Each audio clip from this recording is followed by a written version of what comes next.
네, 오늘 말씀인 누가복음 5장 17절에서 26절의 말씀은 예수님의 사역 초기에 있었던 일들 중 하나입니다. 비록 예수님의 사역은 시작한 지 얼마 안 되었지만 예수님의 이름은 연일 화제였습니다. 만약 그 당시에 신문이 있었다면 헤드라인 제1면의 뉴스는 언제나 예수님이었을 것입니다. 예수 가버나움 지역에 오다. 예수 하나님의 나라에 대해서 설교하시다. 예수 나병 환자까지 한 번에 고쳐. 이런 기사들이 막 쏟아져 나왔을 것입니다. 사람들과의 대화에는 언제나 예수님이 오르락 내리락 했습니다. 예수님이 이랬대. 예수님이 누구를 낫게 해주셨대. 누구든지 예수님 앞으로 가기만 하면 예수님이 고쳐주신대. 라는 이야기들이 끊임없이 나왔습니다. 따라서 이 이야기를 듣는 사람이라면 누구나 예수님을 만나고 싶어 했을 것입니다. 한 사람이 있었습니다. 이 사람은 몸이 좀 불편합니다. 저는 어제 손톱을 좀 잘못 잘랐는지 이 손톱 끝이 좀 계속 찌릿찌릿하고 이 손톱과 손가락 살이 만나는 곳이 자꾸만 이렇게 불편합니다. 그래서 계속 이게 신경이 쓰이고 아픈데 오늘 본문에 나오는 이 사람은 이 손가락보다 더 많은 곳이 아픕니다. 손가락이 아니라 손목도 아니라 그다음에 팔도 아니라 상반신 그걸 더 넘어서서 전체 몸 전신이 불수입니다. 한 동작도 자기 힘대로 할 수 없는 전신마비 중풍병자가 오늘 본문에 등장합니다. 어느 것 하나 내 스스로 할 수 없는 이 사람, 우리는 이것을 중풍병이라고 부릅니다. 중풍병은 여러 가지 증상이 있습니다. 현대의학에 따르면 중풍병은 뇌경색, 뇌출혈, 이렇게 이야기를 하는데요. 먼저 머리가 터질 것 같은 두통이 있다고 합니다. 극심한 두통으로 인해서 머리가 터질 것 같은 그런 두통이 있습니다. 그래서 정신이 혼미하기까지 합니다. 그리고 갑작스럽게 언어 장애가 나타난다고 합니다. 그래서 말을 어눌하게 하기도 하고요. 마비 증상이 있어서 걸음걸이도 둔해지고 일직선으로 걷지도 못하고 몸을 스스로 가누기가 힘든 것이 중풍병입니다. 오늘 본문 말씀에 등장하는 중풍병자는 어떤 증상이었을까요? 정확하게 알 수는 없습니다만 한 가지 확실히 알 수 있는 것은 침상에 누워 있다는 것이었습니다. 누워 있는 것 말고는 할 수 있는 것이 없었습니다. 누워 있는 것이 그 사람의 인생의 전부였습니다. 누워 있는 것이 전부인 인생, 참으로 비참한 인생입니다. 중풍병자의 세계는 이 침상 안이 전부였습니다. 중풍병자가 누리는 세상은 그 좁은 침상, 1평도 채 되지 않는 그 공간이 전부였습니다. 그 공간 안에서 먹고 자고 싸고 모든 것들을 감당했습니다. 그렇기 때문에 이 중풍병자가 살기 위해서는 누군가가 계속 도와줘야 했을 것입니다. 가족이 도와주었을 수도 있고요. 오늘 중풍병자를 메고 온 4사람 중 한 사람이 도와주었을 수도 있습니다. 어쨌든 누군가가 나를 위해서 수발을 든다는 것은 그리 유쾌한 일은 아닙니다. 미안합니다. 괴롭습니다. 누군가의 인생이 나 때문에 소진된다는 것, 도움을 받는 입장이 된다는 것, 이게 굉장히 비참한 일입니다. 완전한 마비, 손가락 하나도 내 맘대로 움직일 수도 없고 소변 하나도 내 맘대로 누지 못하는 철저한 마비, 이것이 바로 중풍병자의 인생이었습니다. 그런데 중풍병은 비단 육신에만 해당되는 것이 아닙니다. 영적인 중풍병도 있습니다. 온몸이 마비가 되는 것처럼 나의 영혼이 또 나의 마음과 나의 생각이 완전히 마비가 되어서 어떤 좋은 생각, 어떤 선한 생각도 할 수 없는 그런 중풍병이 있습니다. 1평도 채 되지 않는 좁은 침상에서 벗어나지 못하는 육신처럼 나의 영혼이 이 좁은 곳에 갇혀서 스스로는 아무것도 할 수가 없습니다. 이것이 바로 영적인 중풍병입니다. 오늘 본문의 중풍병자는 육신의 중풍병만 앓고 있던 것이 아니었습니다. 육신의 중풍병보다 더 심각하고 더 괴로운 영적인 중풍병 가운데 있었습니다. 하나님이 자신을 떠난 것 같았고 더 이상 자신을 돌보지 않으시는 것 같은 마음에 괴로워하고 어쩔 줄 몰라 했을 것입니다. 그런데 이 중풍병자가 고침을 받았습니다. 예수님께서 일어나 네 침상을 가지고 집으로 가라 라고 하셨을 때 즉시 일어났습니다. 그리고 하나님께 영광을 돌리며 자기 집으로 돌아갔습니다. 중풍병자는 구원을 받은 것입니다. 무엇이 이 구원을 가능하게 했을까요? 무엇이 이 철저하게 무력했던 중풍병자로 하여금 일어나고 집으로 갈 수 있는 힘을 얻게 해준 것일까요? 오늘 본문 말씀을 통해서 구원받는 믿음은 어떤 믿음인지, 또 하나님께서 받으시는 믿음은 어떤 믿음인지 살펴보고자 합니다. 첫 번째로는 중풍병자 자신의 믿음입니다. 중풍병자의 믿음은 무력함을 인정한 믿음입니다. 구원이라는 게 무엇입니까? 구원은 자신이 만들 수도 없고 이룰 수도 없는 것입니다. 구원은 내가 아닌 다른 곳, 다른 사람으로부터 주어지는 것입니다. 그렇기 때문에 구원은 내가 할 수 있는 것이 없다는 것을 아는 사람에게 주어집니다. 내가 할 수 있다, 내가 이룰 수 있다 라고 하는 그 사람에게는 구원이 주어지지 않습니다. 물에 빠져 죽게 된 사람이 있습니다. 팔을 휘젓고 다리를 움직이면서 어떻게든 떠 있으려고 하지만 점점 힘이 빠지고 가라앉고 있습니다. 이 사람 어떻게 해야겠습니까? 당연히 도와주십시오 라고 해야 됩니다. 구원해달라고 외쳐야 합니다. 그런데 누군가 건져주려고 하는데도 잠깐만 내가 할 수 있을 것 같아. 조금만 더 해보면 안 되겠니? 잠깐 기다려봐 하면서 막 다시 또 이렇게 해보려고 합니다. 그 사람은 실제적으로 구원이 필요하지 않은 사람입니다. 자기 힘이 남아있는 사람입니다. 구원은 이런 사람에게 주어지지 않습니다. 구원을 받는 사람은 자기 힘이라고 하는 것은 1%도 없는 그런 사람에게 주어집니다. 중풍병자의 믿음이 그랬습니다. 중풍병자는 자신의 무력함을 인정했습니다. 그래서 내 친구가 자신을 메고 예수님 앞에 나아가는 것을 그대로 수용했습니다. 중풍병자 자신이 예수님의 소식을 듣고 가고자 했는지, 아니면 중풍병자를 메고 간 사람들이 예수님의 소식을 어디서 듣고 야, 예수님이 오셨는데 너를 고칠 수 있대 라고 전해줬는지 그것까지는 정확하게 알 수는 없습니다. 그러나 한 가지 확실한 것은 중풍병자가 예수님께 가기 위해서는 침상에 누워있는 그대로 가야 한다는 것이었습니다. 이 중풍병자를 생각해 보았을 때 얼마나 보기 흉하고 비참했을까요? 오랫동안 병상에 누워있는 사람의 몰골이 어떤지 살아오시면서 많이들 보셨을 것입니다. 얼굴은 수척합니다. 거뭇거뭇한 그늘이 얼굴 곳곳에 칠해져 있는 것 같습니다. 몸은 또 굉장히 수척합니다. 이 정상적인 사람은 뼈가 있고 그 위에 근육이 있고 이 피부로 덮여져 있습니다. 그런데 오랫동안 병상에 누워있는 사람은 뼈와 근육과 피부가 따로 노는 것 같은 인상을 줍니다. 어디는 뼈만 있는 듯이 앙상하고 어디에는 피부만 있는 것처럼 물컹하기도 하고 이 굉장히 어떤 몸의 밸런스 자체가 맞지 않아 보입니다. 그리고 오랫동안 병상에 누워있는 사람은 특유의 냄새가 있습니다.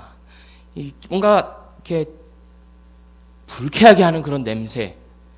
이거를 어떻게 제거하려고 해도 아무리 씻고 그렇게 하더라도 특유하게 풍겨나오는 그런 냄새들이 있습니다. 그런데 예수님 앞에 가려면 이 상태 그대로 가야 했습니다.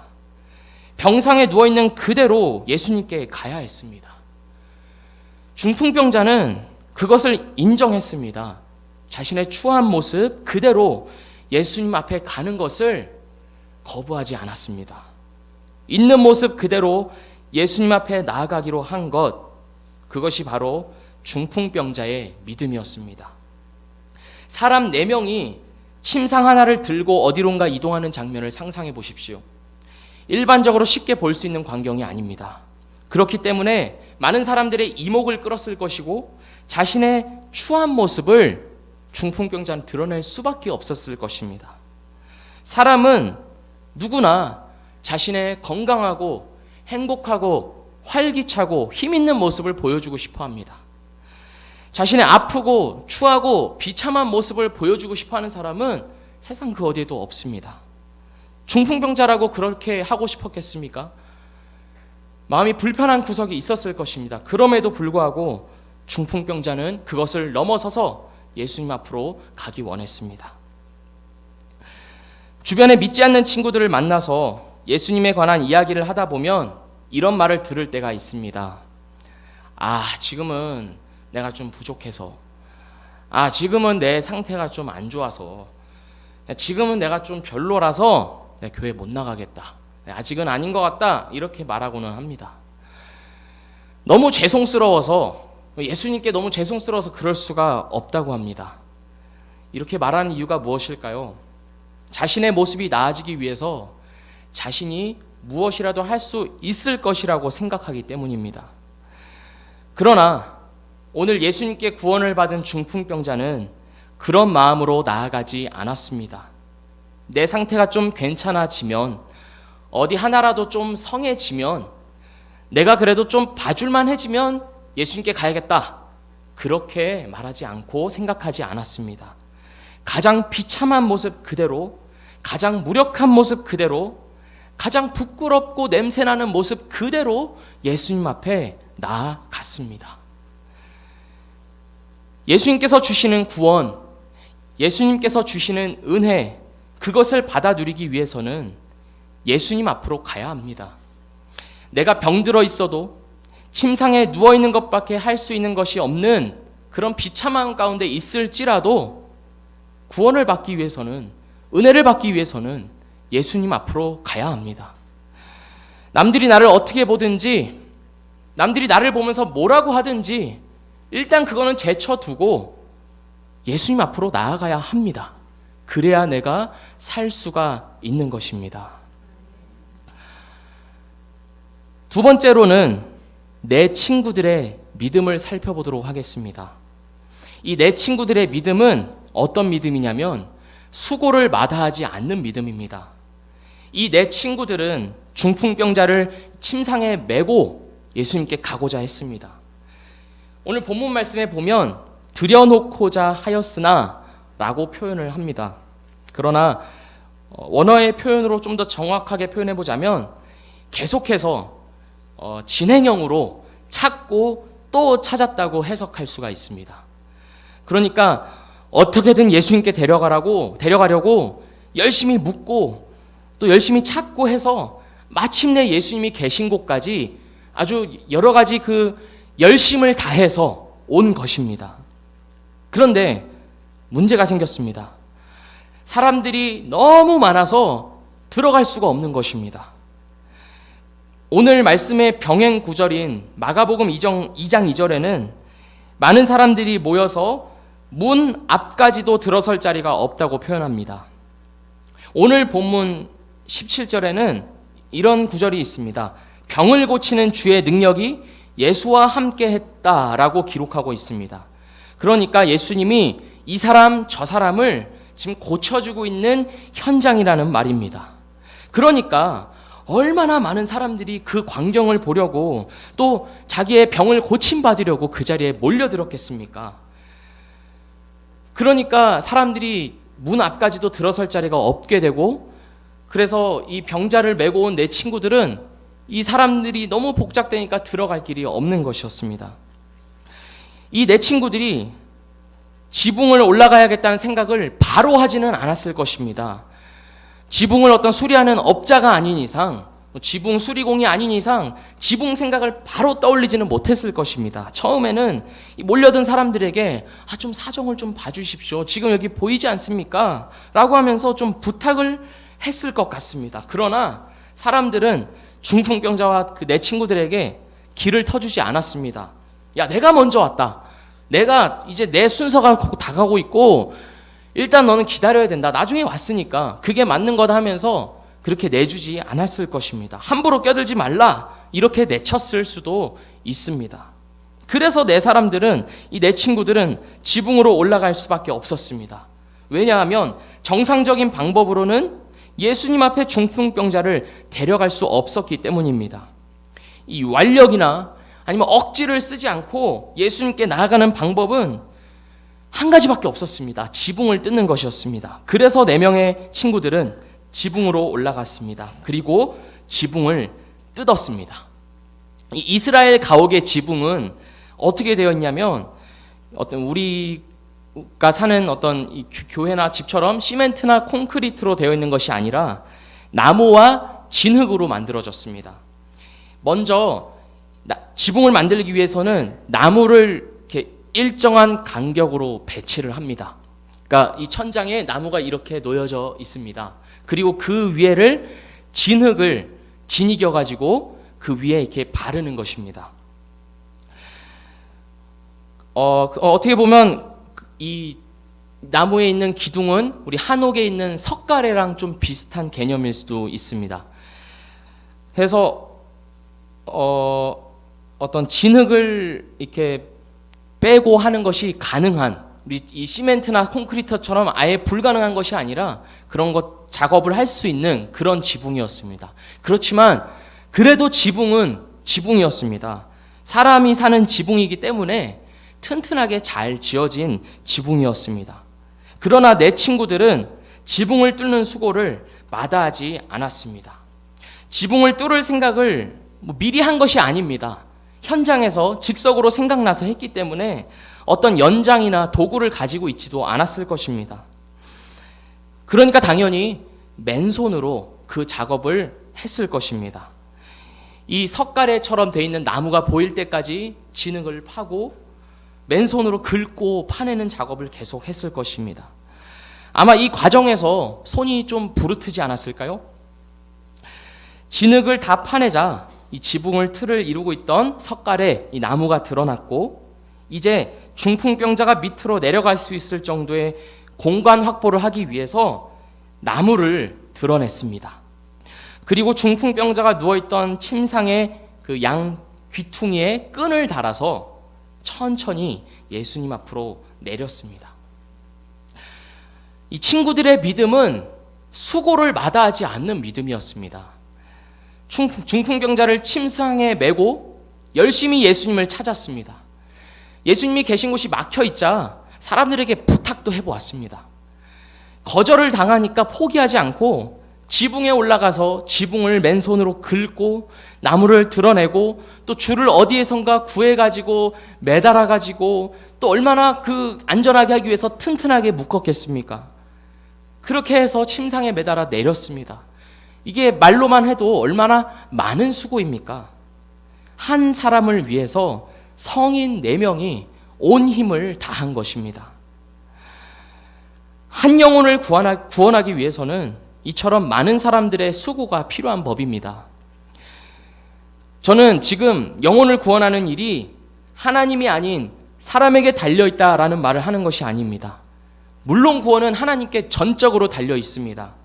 하나님께서 구원하실 자를 구원하시고 하지 않으실 자는 하지 않으십니다. 전적인 이 권한이 하나님께 달려 있습니다. 그러나 하나님께서는 이 구원의 역사를 사람을 통해서 이루어 가십니다.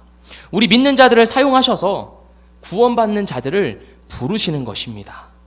우리를 사용하시는 그 과정에 있어서 많은 수고들이 있는 것입니다.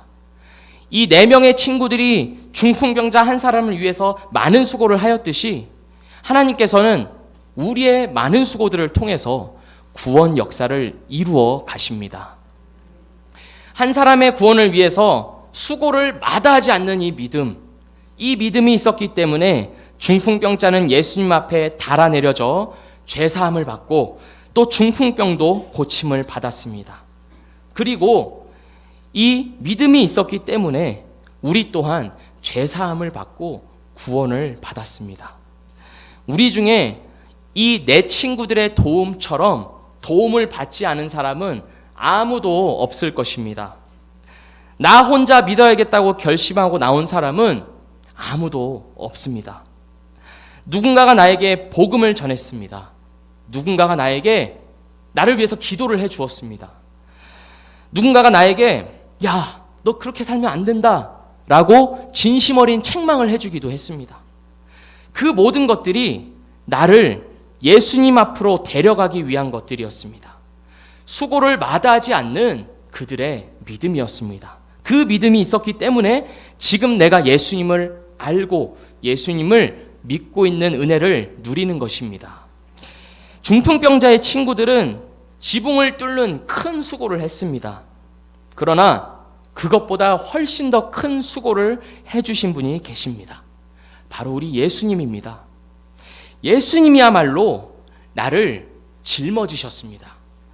나의 영혼이 병들어서 누워있던 침상째로 짊어지신 분이 바로 우리 예수님입니다. 중풍병자의 친구들이 중풍병자를 보면서 얼마나 불쌍하고 마음이 안타까웠겠습니까? 예수님도 나를 그렇게 불쌍히 여겨주셨습니다. 죄에 빠져서 죽은 자처럼 살아갈 때, 영혼이 병들어서 그 어떤 삶의 낙도 없이 살아가고 있을 때에 예수님께서 나를 불쌍히 여겨주신 것입니다. 그리고 내가 더 이상 중풍병자처럼 침상에 누워서 추하게 살아가게 하지 않으시려고 예수님께서 고난을 받으신 것입니다. 나의 죄를 대신 지고 십자가에서 어린 양이 되어 하나님께 완전한 제사를 드리신 것입니다. 이 세상에서 나를 위해 이것보다 더 큰 수고를 하신 분이 세상에 어디에 있겠습니까?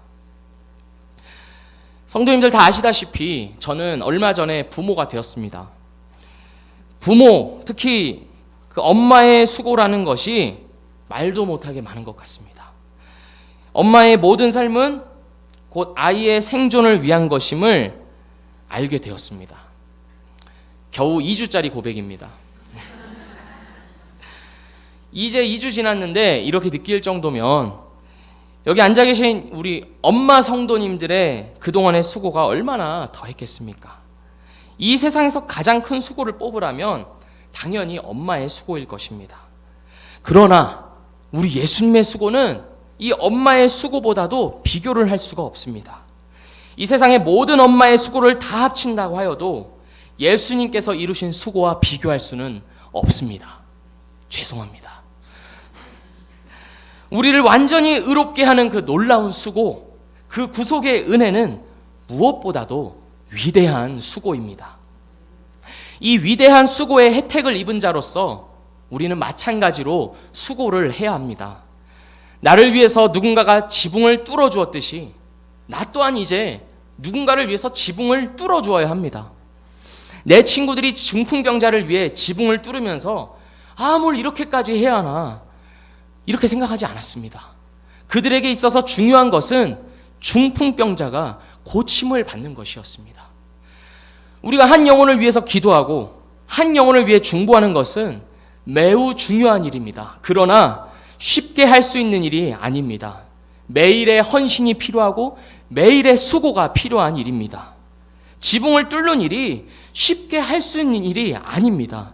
이 손가락도 부르트고 팔도 아프고 온몸에 그 수고를 해야 하는 일입니다. 그러나 한 영혼이 예수님 앞에 갈 수 있다면, 한 영혼이 구원을 받을 수 있다면 그 수고는 고통이 아니요 영광입니다.